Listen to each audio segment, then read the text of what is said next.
Good morning, students. Today you will learn about chemical properties of non-metals. Now we will discuss the first chemical property of non-metal, that is reaction of non-metal with oxygen.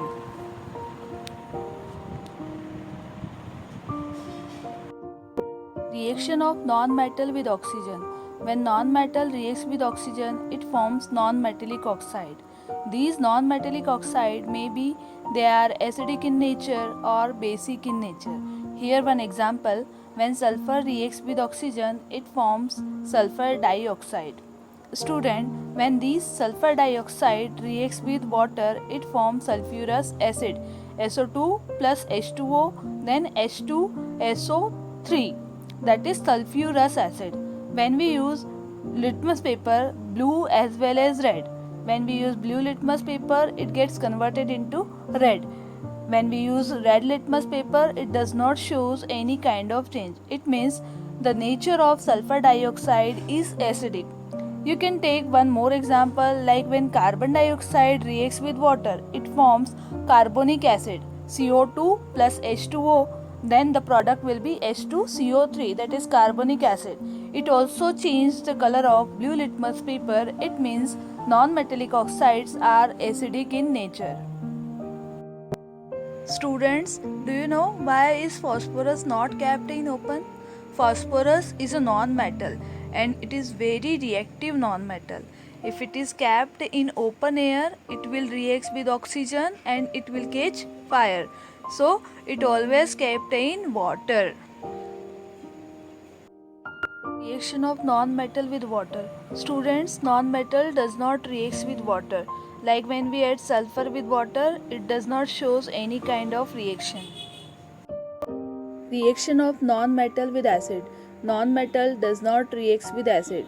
Like if we add sulfur in hydrochloric acid, it does not show any kind of reaction. You can take more example of non-metal with any other acid. You will find out there is no reaction. It means non-metal does not react with acid. Now next we will discuss about uses of metals.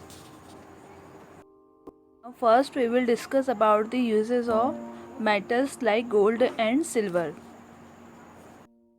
Gold and silver are used to make jewelry ornaments because gold and silver are highly malleable, ductile and also have a good shine on their surface. Next is mercury. Mercury is a metal which is in liquid state at room temperature. Due to its high boiling point, it is used in thermometer. Next is aluminium.